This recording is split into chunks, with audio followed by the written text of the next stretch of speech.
알기반의 데이터 분석과 시각화 기초 강의의 3주차 2차시 수업을 시작하겠습니다. 이번 차시에는 배열과 매트릭스, 데이터 프레임에 대해서 알아보는 시간입니다. 오늘 학습하는 데이터 유형은 아래서 자주 다루는 데이터로 특히 데이터 프레임은 아래 기본 데이터형이다 할 정도로 많이 사용이 되어지는 유형입니다. 집중해서 수업을 잘 들어주기 바랍니다. 그럼 수업을 시작하겠습니다.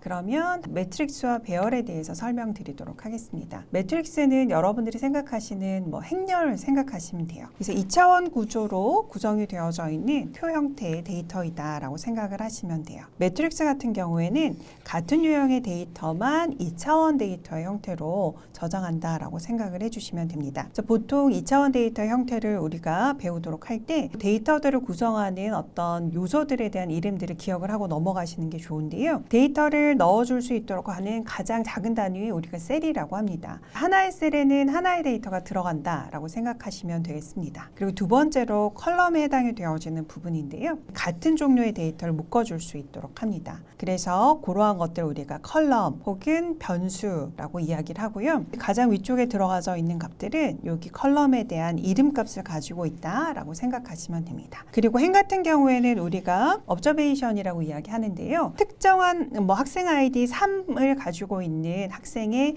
점수들을 이렇게 묶어 놓은 것이라고 생각을 하시면 되죠. 그래서 하나의 행은 하나의 개체에 대한 아이덴티티를 가지고 있는 엔티티에 대한 어떤 관측값들을 이렇게 모아 놓은 것이다 라고 생각을 하시면 됩니다. 다음으로는 매트릭스를 생성하는 방법들에 대해서 살펴보도록 할 텐데요. 매트릭스를 생성할 때는 매트릭스 함수를 사용을 하게 됩니다. 여기서 매트릭스 안에 1서부터 20까지 여러분들 잊지 않으셨죠? 1:20이면 1서부터 20까지의 데이터를 의미한다 라고 말씀을 드렸었거든요. 자, 여기서 n이 붙어 있고 로가 있고 n이 붙어 있고 컬이 있어요. 여기 n이 붙어 있는 것들은 넘버 오브를 생각하시면 된다고 했어요. 그래서 행의 개수, 열의 개수가 되어지게 되는데 총 20개의 데이터를 각각 4행과 5열로 나누게 되니까 이러한 형태의 배열이 이루어지게 되겠죠. 그런데 이제 여기에서 살짝 여러분들께서 좀 생소한 부분이 있을 수 있어요. 데이터를 이렇게 컬럼을 위주로 해서 채워주게 되거든요. 아마 한국인의 정서로는 가로로 채우는 게 먼저 우선적으로 되어 있지만 이렇게 세로로 채우는 것이 디폴트로 구성이 되어져 있다라고 하는 것을 잊지 말도록 하시면 되겠습니다. 그리고 여기서 M3라고 하는 것에다가 매트릭스를 이용을 해서 위쪽에서는 행과 열을 각각 20개의 데이터니까 4, 5, 20에서 딱 떨어지게 넣어줬는데 여기에서는 로의 개수를 4로만 입력을 했거든요. 근데 20개라고 하는 데이터에 행이 4개로 정해지다 보니까 컬럼의 개수는 우리가 생략을 해도 똑같은 형태로 이렇게 매트릭스가 구성이 되어지게 됩니다. 그리고 다음으로 살펴볼 부분은 이렇게 by row라고 하는 부분이 있는데요. 행 단위로 데이터를 배치하겠다라고 하는 것을 true로 여러분들께서 세팅을 해주시면 되는 거예요. 이렇게 해주는 경우에는 우리가 행 단위로 먼저 데이터를 채워주게 되는 거죠. 그래서 행과 열이 각각 4와 5일 때 4by 5짜리 행렬로 데이터가 구성이 되어지게 되는데 by로의 true라고 우리가 세팅을 해주었기 때문에 이렇게 행 단위로 먼저 데이터가 채워지게 되는 거죠. 그래서 by row라고 하는 것을 true로 세팅해 줌으로써 행우선 요소 배열이 가능하다라고 하는 것. 그렇다라고 하면 이것을 생략하거나 false일 때는 디폴트 값으로 false가 들어있구나라고 하는 것을 알 수가 있겠습니다. 자, 그 다음으로 1서부터 20까지 데이터를 넣도록 할 때 앞전에서 M3 같은 경우에는 n row를 4로만 입력을 했었는데 여기에서는 n 컬럼을 5로만 입력을 했죠. 이러한 경우도 마찬가지로 총 20개를 5개의 열로 표현을 해야 되기 때문에 4by 5짜리 행렬로 표현이 되어진다라고 생각을 하시면 되겠습니다. 자, 다음으로 우리가 살펴볼 부분은 여기 M5 같은 경우에도 n row를 지정하고 바이로를 true로 했기 때문에 1서부터 여기 5까지 표현이 되어지는 거 각각의 케이스별로 이제 살펴볼 수 있도록 하기 위해서 이렇게 넣어준 거죠. 이렇게 구성이 되어진 경우에는 n컬럼이 5가 들어가져 있고 바이로가 true로 되어져 있기 때문에 이러한 형태로 구성이 되겠다라고 하는 것을 알고 계시면 됩니다. 자, 그 다음 벡터와 매트릭스를 결합하는 방법에 대해서 살펴보도록 할 텐데요. 그때 사용이 되어진 함수는 cbind하고 그다음에 rbind가 있습니다. cbind는 컬럼을 의미하고 여기서 rbind의 r은 로를 이야기합니다. cbind 같은 경우에는 열 기준으로 결합을 해줄 수 있도록 하는 거고요. rbind 같은 경우는 행 기준으로 결합을 한다 생각을 하시면 됩니다. 자, 그러면 우리가 A라고 하는 벡터를 한번 만들어 보도록 할 텐데요. A에다가 1서부터 4까지의 데이터를 넣어서 요소가 4개인 A를 생성할 수 있도록 했습니다. 그리고 두 번째로는 B라고 하는 녀석을 생성을 할 수 있도록 했는데요. 여기서 5서부터 8까지 데이터를 구성을 할 수 있도록 했어요. 그러면은 A는 1, 2, 3, 4고 여기서 B는 여기 데이터가 없는데 5, 6, 7, 8이 됩니다. 그럼 이 데이터를 하나의 매트릭스로 엮고 싶은 거예요. 그러한 경우에 개수가 같은 데이터를 A, B로 해서 cbind로 엮어줘요. cbind로 엮어주게 되면 각각 A에 들어가져 있는 것, B에 들어가져 있는 것들이 이렇게 열로 배치가 되어져서 2차원 데이터로 합쳐지게 되는 거죠. 그렇게 해가지고 여러분들 cbind는 어떤 방식으로 결합이 되는구나 라고 하는 것을 기억해 주시면 되겠고, 다음으로 rbind로 합쳐주는 방법을 좀 살펴보면 여기에서는 똑같은 데이터 A하고 B이지만 이것을 rbind로 묶어주는 경우에는 이렇게 행 단위로 해서 데이터가 합쳐지게 되고 이렇게 2by 4짜리 데이터로 묶여지게 되는구나 라고 하는 부분을 여러분들 이해해 주시면 되겠습니다. 다음으로 매트릭스를 하나 만들어 보도록 할게요. 4by 5짜리 매트릭스 우리가 앞서서 살펴봤으니까 여기 설명은 이제 넘어가도록 하고요. 이렇게 구성이 되어져 있는 2차원 매트릭스 안에 우리가 아까 전에 1서부터 4까지 데이터 구성이 되어져 있는 A를 만들어 두었었는데 그거를 여기 rbind를 이용을 해서 M과 합쳐주고 그것을 M3에다가 넣어줄 수 있도록 했거든요. 그런데 여기 원인이 뜨는 거 보이시죠? rbind MA. 근데 여기서 result의 컬럼의 개수가 실제로 맞지가 않다라고 하는 부분이 나와져 있거든요. 그래서 이러한 경우에는 어떤 방식으로 출력이 되어지느냐 이제 우리가 살펴보면 A라고 하는 게 1, 2, 3, 4밖에 없는데 아까 rbind로 묶어주라 했으니까 행으로 묶여져서 들어가게 돼요. 그런데 4개까지 묶어주고 정확하게 매칭이 되어지지 않기 때문에 끝은 다시 로테이션 되어져 있는 요 1이라고 하는 값이 추가가 되어서 들어가게 되고 그렇게 데이터를 채울 거야 라고 하는 것을 워닝 메시지로 알려주고 있는 겁니다. 자, 그리고 M4라고 하는 걸 만들어 보도록 할 텐데 M에다가 4by 5짜리 매트릭스였었죠. 그 안에다가 A를 우리가 묶어줄 건데 열로 묶어줄 수 있도록 했어요. 다행스럽게 여기는 4by 5짜리이기 때문에 이러한 형태였기 때문에 여기에다가 붙여주는 개념이 되는 거죠. 그래서 여기서는 특별한 워닝 없이 이렇게 잘 옆에 붙어지게 됩니다. 벡터의 이름은 기본적으로 매트릭스가 합쳐질 때도 그 열이나 행에 구성이 되어져서 들어가게 된다라고 하는 부분을 알고 계시면 될 것 같아요. 자, 그 다음 매트릭스의 요소에 대한 접근법에 대해서 살펴보도록 할 텐데요. 우리가 벡터 같은 경우는 이렇게 1차원 데이터이기 때문에 여기에다가 인덱스 넘버를 써가지고 처리를 할 수 있도록 해요. 우리가 앞서 배웠던 리스트 같은 경우도 1차원 데이터 형태예요. 그렇기 때문에 그 안에 대괄호를 2개 쓰긴 하지만 하나의 인덱스 번호를 가지고 1차원 데이터인 경우에는 요소에 접근을 할 수가 있어요. 그런데 여기 같은 경우는 매트릭스 자체가 2차원 데이터이기 때문에 해 인덱스하고 열 인덱스를 컴마로 구분해서 넣어줄 수 있도록 합니다. 그래서 우리가 1서부터 20까지의 데이터로 4by 5짜리 매트릭스를 구성을 하도록 했을 때 이러한 결과값이 나오게 되고 이 결과값이 나왔을 때 각각 이러한 요소들에 의해서 어떠한 데이터들이 추출이 되어지는가라고 하는 부분을 살펴보시면 돼요. 그럼 3by 2짜리 같은 경우에는 여기 3의 2짜리니까 여기 10이라고 하는 결과값이 이렇게 추출이 되어지는 게 보여지실 거고 4by 5짜리 같은 경우에는 여기 위치에 해당이 되어지는 거죠. 그래서 20이라고 하는 값이 액세스 되어집니다. 그 다음에 여기서 이 컴마하고 여기 열 부분을 생략을 했어요. 생략을 한다라고 하는 건 모든 데이터를 의미하게 되는 거예요. 결국 이 행에 있는 전체 데이터를 가져오겠어 라고 하는 것을 의미하는 거거든요. 그렇기 때문에 여기서는 이 행에 해당이 되어지는 여기 6서부터 10까지의 값이 이 행의 전체 열의 값이 추출이 되어지게 되는 거죠. 다음으로는 여기 행이 비어져 있고 여기 5열에 대해서 값을 가져와라 라고 되어 있죠. 그래서 5열의 값을 가져오는데 행은 상관없이 이 모든 데이터를 가져올 수 있게 합니다. 그래서 5서부터 여기 20까지 데이터가 5열에 있는 데이터가 이렇게 출력이 되어졌다라고 하는 걸 아실 수가 있어요. 그래서 결국 여기서 추출이 되어지는 값들은 이렇게 1차원 벡터의 형태로 데이터가 추출이 되어진다라고 하는 부분 기억을 해주시면 됩니다. 네, 다음으로는 슬라이싱의 개념이라고 여러분들께서 생각을 해주시면 되는데요.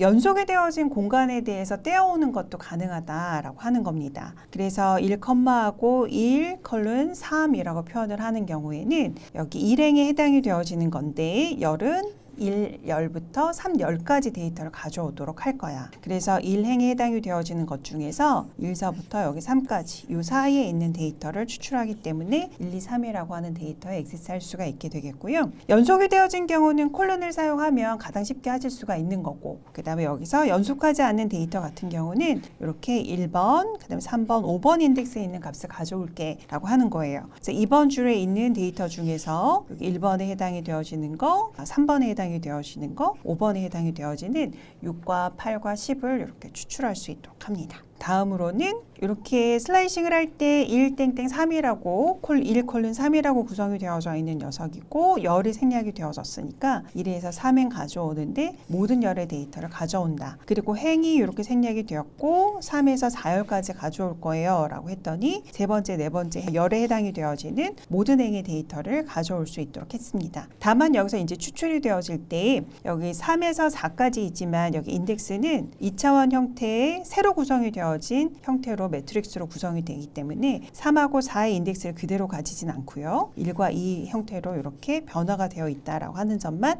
유의해 주시면 될 겁니다. 그리고 이번에는 매트릭스에 들어가져 있는 데이터들에 대해서 이름을 지정을 하는 방법에 대해서 좀 말씀을 드리도록 할 거거든요. 그래서 행과 열의 이름을 지정하도록 하는데 행의 이름을 지정을 할 때는 row names, 열의 이름을 지정을 할 때는 col names를 활용을 할 수 있도록 합니다. 그래서 매트릭스의 행과 열의 이름을 지정을 하고 난 후에는 매트릭스 이름 안에 큰 따옴표를 묶어준 행과 열의 이름을 가지고 데이터에 액세스할 수 있다라고 하는 부분을 기억을 해주시면 돼요. 자, 여기서 스코어를 우리가 만들어주도록 할 거예요. 매트릭스를 이용을 해서 만들어줄 거고 여기 9개의 데이터가 있습니다. 9개의 데이터를 n row 3으로 했어요. 3행으로 구성하겠다. 그 다음에 by row를 true로 했어요.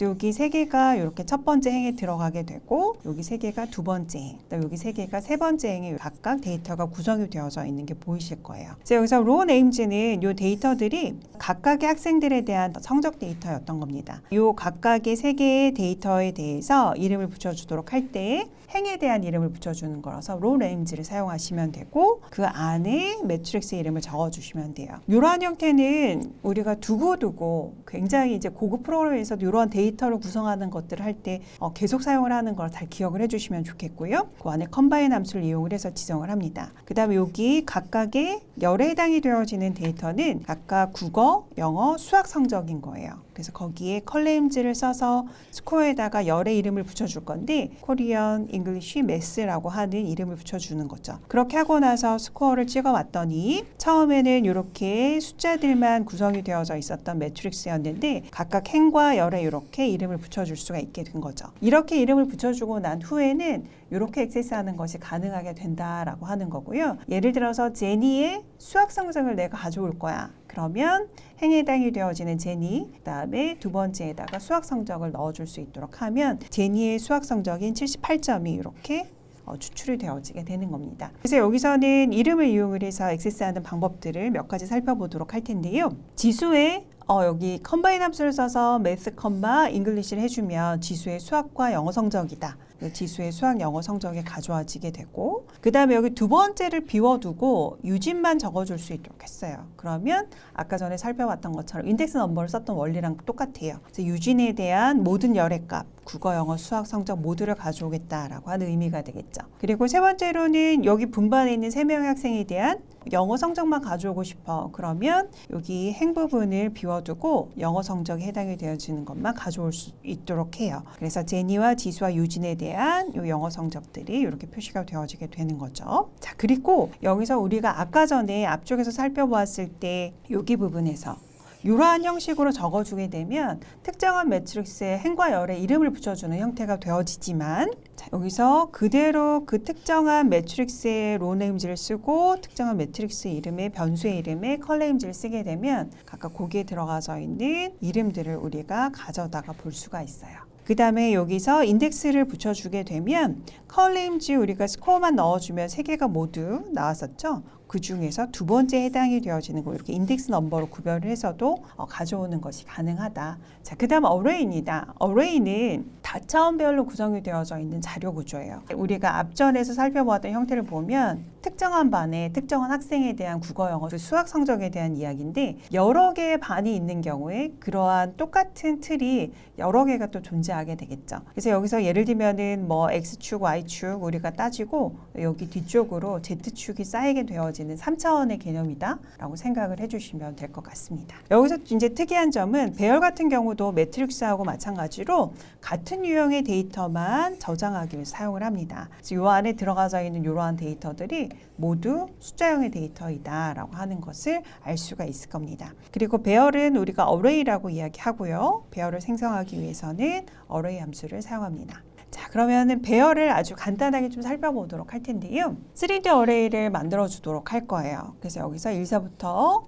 18까지의 데이터를 여기 디멘전을 주어서 우리가 처리할 수 있도록 하는데 행과 열 그리고 여기가 뒤쪽으로 쌓이는 면의 차원수라고 생각을 하시면 돼요. 그러면 이것은 3x3짜리 이러한 매트릭스가 하나 더 쌓여서 이렇게 생기는 형태이다라고 생각을 해주시면 되겠죠. 그래서 여기에서는 자 X하고 여기 행과 열이 각각 3개씩 구성이 되어서 2차원 데이터가 18개의 데이터니까요. 여기 9개로 구성이 되어져 있는 2차원이 생기고 이걸 나눠주면 면의 개수가 2개가 되는 거죠. 그래서 여기 면에 해당이 되어지는 게 요거 매트릭스 위에 이렇게 표시가 되어진다라고 생각을 하시면 돼요. 그래서 여기 1서부터 9까지 데이터가 구성이 되어졌고 첫 번째 면, 그 다음에 10서부터 18까지 구성이 되어진 데이터가 두 번째 면으로 해서 이렇게 생성이 되어진다 생각을 하시면 됩니다. 그렇다라고 하면 여기 배열 같은 경우에는 차원이 하나 증가가 되는데 어떤 방식으로 액세스하느냐. 첫 번째, 두 번째 행과 열은 똑같아요. 똑같은데 거기에 면만 컴마로 구분해서 하나 더 주시면 되거든요. 그래서 3D 어레이에 들어가져 있는 2행 1열의 두 번째 면의 값을 가져와줘. 그랬더니 2행 1열의 두 번째 면에 있는 데이터 11이라고 하는 값이 엘리먼트로 가져와지게 되는 거고요. 그 다음에 여기서 엘리먼트의 값에다가 여기 10을 곱한 거를 여기에다 넣어줘. 여기 같은 장소에다가 10배 수한 값을 넣어줄 수 있도록 하는 거죠. 그래서 2행 1열의 두 번째 면, 그래서 여기 부분에다가 110이라고 하는 값이 들어가게 된다라고 하는 부분을 여러분들 알고 계시면 되고 3차원 배열 같은 경우에서도 슬라이싱이 가능하다. 그래서 2행이 들어가져 있고 열이 생략이 됐고 1면이 구성이 되어져서 들어갔어요. 그러면 자 1면에 있는 두 번째 행인데 열은 모두 가져오라고 했어요. 그러니까 258이라고 하는 값이 슬라이싱 돼서 이제 결과값으로 나와지게 되는 것이죠. 이렇게 해서 배열을 생성하고 그다음에 그 배열에 접근하는 방법에 대해서 설명을 드렸고 행과 열은 똑같은데 마지막에 들어가는 것이 뒤로 쌓여진 면의 위치이다라고 여러분들 생각을 해주시면 됩니다.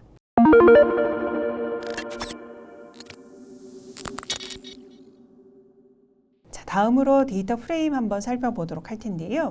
여러 가지를 자유롭게 넣을 수 있도록 한 데이터 프레임이 아래 아주 기본적인 데이터의 기본 형식이다라고 생각하셔도 무방할 만큼 많이 사용이 됩니다. 그래서 2차원 데이터 구조로 행과 열로 구성이 되어져 있고요. 서로 다른 데이터의 유형을 서로 다르게 구성이 되어져서 들어갈 수가 있겠다. 아까 전에 매트릭스를 살펴볼 때는 여기까지만 우리가 살펴보았었거든요. 그런데 데이터 프레임 같은 경우는 뭐 분반도 추가할 수 있고 이렇게 문자형으로 구성이 되어져 있는 이름, 그다음에 담당 담임 선생님 이렇게 해가지고 각각 데이터들을 더 자유롭게 넣을 수가 있다라고 하는 장점을 가지고 있습니다. 그래서 데이터 처리하고 분석 작업을 할 때 매우 유용한 자료의 형태이기 때문에 가장 많이 사용이 되어진다라고 보시면 되고요. 데이터 프레임을 생성하기 위해서는 data.frame 함수를 사용해 주시면 됩니다. 우리가 데이터의 종류를 잘 알고 넘어가셔야 되는데 아래서는 자연스럽게 이 자료형의 종류를 좀 익히시게 되기 때문에 여기 부분을 아주 특별하게 많은 시간을 할당해서 설명을 드리진 않아요. R 같은 경우는 데이터 유형을 엄격하게 다루고 있지는 않아서 적절하게 처리해 주시면 되는데 세 가지의 문자형이 있다 생각해 주시면 돼요. 숫자형이 있고 문자형이 있고 논리형이 있습니다. 논리형 같은 경우 우리가 예전에 살펴보았던 것처럼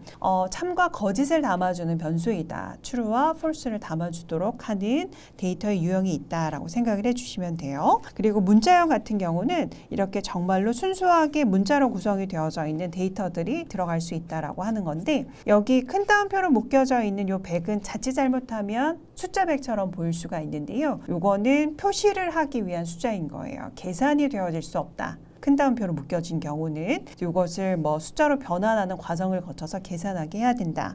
그 차이점이 있다라고 하는 것을 기억을 해주시기 바랍니다. 그리고 문자형 데이터 중에 날짜 데이터형이 있는데 R 같은 경우에는 문자형 데이터로 우리가 취급을 합니다. 그래서 날짜로 변환해서 우리가 표현을 수행할 수 있도록 하고 기본적으로 이 날짜 데이터 같은 경우는 이러한 방식으로 표현이 되어지게 됩니다. 그래서 이렇게 붙여 쓰거나 혹은 이렇게 하이픈을 넣어서 표현을 하거나 슬래시를 넣어서 표현하는 우리가 일반적으로 사용하는 형태로 연, 월일을 구별해서 사용할 수 있도록 한다. 그다음에 숫자형은 계산이 가능하다라고 하는 거예요. 그래서 정수형과 실수형으로 구성이 되어져 있고 뭐 일반적인 숫자이다, 계산이 되어지는 녀석들이다 그럼 뉴메릭으로 우리가 표현을 하지만 특별하게 나는 정수형이다라고 하는 걸 표현하고 싶은 거예요. 그러한 경우는 L을 붙여가지고 표현을 할 수 있도록 하고요. 실수는 여러분들 아시는 것처럼 이렇게 소수점을 붙여서 표현을 합니다. 그리고 이렇게 표현이 되어진 형태들이 있는데 이걸 지수형이라고 우리가 보통 이야기를 합니다. 여기서 익스포넨트 혹은 익스포넨셜이라고 하는 지수라고 하는 의미의 단어의 2를 가져다 쓰고 있고 이거는 3.3 곱하기 10의 마이너스 12승을 이야기합니다. 그다음에 2.1에 익스포넨셜 5를 하게 되면 2.1 곱하기 10의 5승을 의미한다라고 하는 것 기억을 해주시면 되겠어요. 그 외에 이제 데이터를 표현하는 방법 중에 특수한 상태를 표현하는 데이터를 표현하는 방법들이 있어요. NA라고 하는 거는 not available이라고 해서 측정되지 않아서 사용할 수 없는 값. 그다음에 NaN이라고 하는 게 있는데 이거는 not a number를 이야기해요. 그래서 연산, 계산에 부적절한 값을 표현하도록 할 때 우리가 보통 NaN을 표현할 수 있도록 합니다. 그다음에 요거는 무한대 값을 이야기해요. 그래서 인피니티를 이야기를 하는데 너무 크거나 너무 작아서 계산이 컴퓨터로 불가능한 값들을 이야기하고요. 양수와 음수로 나눠서 이렇게 표현을 할 수 있도록 하고 그다음에 널이라고 하는 것은 아예 값이 없는 상태. 아예 값이 없다라고 하는 걸 표현하기 위한 특수한 표현의 형태이다라고 생각을 해주시면 되겠습니다. 자, 그러면 데이터 프레임을 생성하는 방법에 대해서 살펴보도록 할 텐데요. 리스트하고 좀 비슷한 형태라고 보셔도 무방할 것 같아요. 자, 그러면 데이터.frame 하고 괄호 안에다가 변수형 이퀄 데이터 해가지고 데이터를 생성을 할 수가 있는데요. 이게 어떤 방식으로 데이터 프레임을 구성하는지 살펴보도록 할게요. 우선 우리 학생이 성적 데이터 이러한 것들을 만들어 보고 싶은 거죠. 학생 아이디, 그 다음에 성적, 그리고 분반, 그리고 학생의 이름, 그리고 담임 선생님의 이름을 표현을 하고 싶은 거예요. 그래서 아이디를 개별로 생성을 했습니다. 1번서부터 3번까지. 그리고 스코어, 우리가 세 과목에 대해서 3명의 학생 3x3으로 이렇게 구성을 해서 넣어줄 수 있도록 했고요. 그 다음에 거기에다가 이름을 붙여줬어요. 컬네임 스코어에다 이름을 붙여서 국어, 영어, 수학 이라고 하는 이름이 들어가겠습니다. 그리고 여기서 분반을 나타낼 수 있도록 할 때 1반, 1반, 3반이라서 이렇게 표현을 할 수 있도록 했고요. 그 다음에 이름에다가 제니, 지수, 유진을 넣어줄 수 있도록 했고 그 다음에 티처에다가 성을 따왔어요. 그래서 최유라고 하는 성을 넣어줄 수 있도록 했습니다. 자, 그럼 이렇게 구성이 되어져 있는 서로 다른 데이터를 여기 DF라고 하는 우리가 보통 데이터 프레임을 임시적으로 생성을 해가지고 활용하도록 할 때 약어로 DF라고 하는 표현을 많이 쓰거든요. 데이터 프레임으로 구성이 되어진 변수인데 여기서 스튜던트 아이디라고 하는 이름으로 여기에 생성한 아이디를 넣어줄 거야. 그 다음에 여기서 보통 대문자로 표현을 하는데요. 스코어에 스코어를 넣어줄 거야. 요거가 들어가겠죠. 그다음에 세 번째로 클래스라고 하는 분반에 여기 클래스 생성을 해둔 거 이렇게 넣어주도록 하겠고 이름에 여기 이름을 그다음에 여기 티처 담임 선생님한테 여기 티처를 넣어줄 수 있도록 한 거예요. 그렇게 하고 나서 여기 데이터 프레임을 찍어주게 되면 우리가 구성한 형태로 스튜던트 아이디, 그다음에 스코어, 세 과목에 대한 스코어, 그다음에 클래스, 네임, 그리고 티처로 이렇게 구성이 되어져서 데이터가 표의 형태로 구성이 되었다라고 생각하시면 돼요. 자, 그러면 데이터 프레임에 들어가져 있는 데이터들을 어떤 식으로 접근하고 잘라낼 수가 있겠냐라고 하는 부분을 보도록 할 텐데요. 마찬가지예요. 여기에서 매트릭스하고 같은 형태를 쓴다라고 생각하시면 돼요. 그러면 유추 한번 해보면 여기서 모든 행 갖고 올 거예요. 모든 학생의 데이터가 될 거고 1에서부터 4까지. 그래서 앞쪽에서부터 스튜던트 아이디하고 여기 스코어 매스까지 4열을 모두 가져오게 됩니다. 그 다음 여기에서 1하고 그 다음에 5서부터 7열에 해당이 되어지는 거 가져올 수 있도록 했어요. 그래서 여기서는 스튜던트 아이디하고 그 다음에 클래스 네임, 그 다음 담임 선생님의 성명을 가져올 수 있도록 했습니다. 그리고 여기에서는 이름을 사용할 수 있도록 했죠. 그래서 컴바인 함수를 써서 스튜던트 아이디와 네임, 그다음 티처를 가져올 수 있도록 했기 때문에 행 부분이 생략이 되어 있기 때문에 여기에 있는 모든 데이터들을 가져오게 된다라고 하는 부분을 설명을 드렸습니다. 네, 다음으로 여기 행 부분을 표현을 했죠. 첫 번째 학생과 두 번째 학생이 모든 데이터를 가져오겠다라고 하는 의미가 될 거고 첫 번째 학생과 두 번째 학생인데 그 안에 이름과 수학 성적만 가져오겠다. 그리고 DF에 들어가져 있는 여기서 리스트와 마찬가지로 달러 표시를 써가지고 데이터를 가져오는 게 가능해요. 그래서 DF에 수학 점수만 가져오겠다. 그 다음에 이름만 가져오겠다라고 할 때 이러한 방식의 표현이 가능하다라고 하는 것을 기억해 주시고요. 이제 데이터의 구조에 대해서 각각 살펴보도록 할 텐데요. 단일한 요소로 구성이 되어 있는 거 우리가 보통 스칼라 값이라고 이야기하는데 그 스칼라 값으로 상수와 변수가 있습니다. 그리고 1차원 벡터 형태로 구성이 되어져 있는 것들이 있는데 여기 벡터가 있고 아래서는 팩터 그리고 리스트의 형태가 있다라고 하는 점. 그래서 각각 여기에 들어가져 있는 데이터의 특성은 각각 다를 수가 있겠으나 접근하는 방법은 1차원 배열이기 때문에 비슷하다라고 하는 부분 기억해 주시면 되겠고 2차원의 형태를 가지고 있는 행과 열로 구성이 되어져 있는 2차원의 형태는 매트릭스하고 그다음 데이터 프레임이 있다라고 하는 거예요. 그다음에 n차원으로 구성이 되어져서 이렇게 면이 구성이 되어져 있는 이러한 데이터들을 구성할 수 있는 데이터를 우리가 배열이라 한다. 그래서 배열 같은 경우는 행과 열 구성하고 면의 개수 여기서부터 1번, 2번, 3번, 4번을 주어서 여기 세 번째 인덱스 넘버로 사용할 수 있도록 한다라고 하는 점을 기억해 주시면 되겠습니다. 이번 시간에는 배열과 매트릭스, 데이터 프레임에 대해서 살펴보았습니다. 각 데이터 구조에 대해서 이해하고 활용하는 방법을 익혀두기 바랍니다. 그럼 이번 차시는 여기에서 마무리하겠습니다. 수고하셨습니다.